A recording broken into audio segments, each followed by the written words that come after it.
But this tour, I really pray every night before I go on stage is like, Lord, do the things I may not even find out about. Yeah. Do the things I may not even know about. Because it's those things usually that you'll look back 5 years from now and be like, dang, that was a generational moment.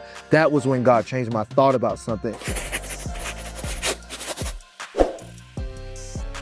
Hey, what's up everybody, and welcome to Deliberate, the space where we slow down and have intentional conversations that matter. My name is Ngango, and today we're joined by an artist whose music has really kept us company in some of our deepest moments, from worshiping to weeping to even healing. He's a father, a husband, a worship leader, and a man definitely after God's heart. It's the one and only Chandler. Sweet. That was sweet. Thank you so much for joining us. I really want to speak to you about silent battles. Yeah. Because I think that your music has helped us in really just navigating that as people. Yeah. I think we celebrate public victories so much. So I want to start off by asking, what do the private victories look like for you? Yeah, I think in everybody's personal life, private life, it is different. I think for me, it's if my family is winning, that's a victory. For sure. If my health is at a place, physical, emotional, mental, where I can be clear, I can be sensitive, I can move in my art, I can move in creativity, that's a win for me. And I think keeping my community where it should be. I mean, I think we are in a time, in a generation where people, are kind of chasing and pursuing long-term friendships. It's like, there's no new friends, but then there's also like, you don't have any friends over 10 years. Like, where are your people at? So a victory for me in personal life is knowing that I have friends for 12, 13, 14 years who know me, who have known me before the world has, and who keep me grounded. So those are what victories look like in my life. Right? Yeah, I agree with you, and I think victory is also when you're able to be in a place where there's sustainable peace as well. Yeah, yes. We're able to see that there's a peace that comes from above. For sure. Everything in that moment is really secure. What would you say you've learned from God in these recent seasons as you're going through these transitions of even just doing more solo tours and so forth? Yeah.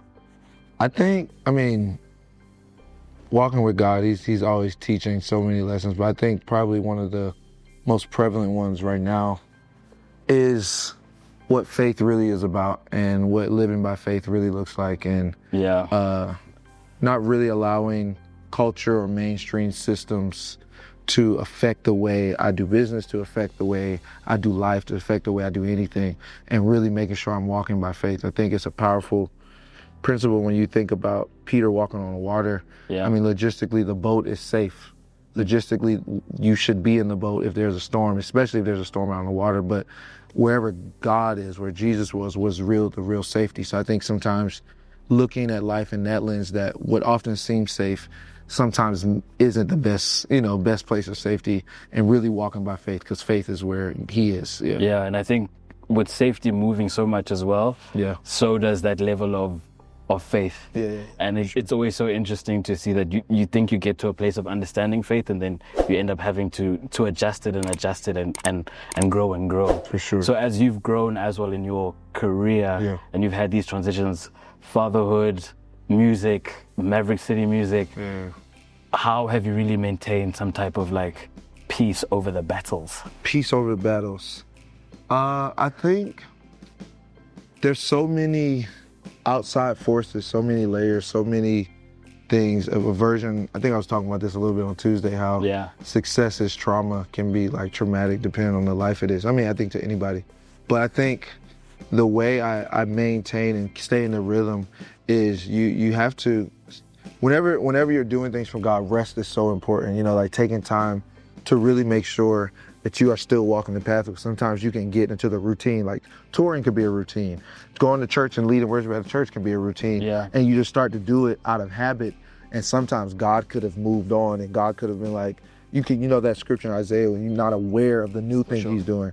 So I think the rhythm of rest for me is really important, because touring, like a practical example is like whenever I'm touring, I don't make any huge life decisions because I already know I'm in a foggy, I'm not as clear. So the rhythm of rest when I get home and how long I can, chill and really sensitize my voice to the voice of God, my ear to the voice of God again, is that rhythm where I can keep those silent battles, even if they're not at bay, because just because I have a public life, sometimes my silent battles aren't silent. Sometimes they are really loud, public, just depending on what season I'm life in. But to keep it in a way where, not manageable, but where God is still with me, I still have to keep that rhythm of rest and making sure I'm taking the time necessary to recover and refresh myself after tours or after whatever I'm doing. Yeah. That's perfect. Yes. I think to wrap things up, for anyone who's going through a silent battle, and has experienced you throughout this tour, the Omemma 2025 tour, what would you say to them?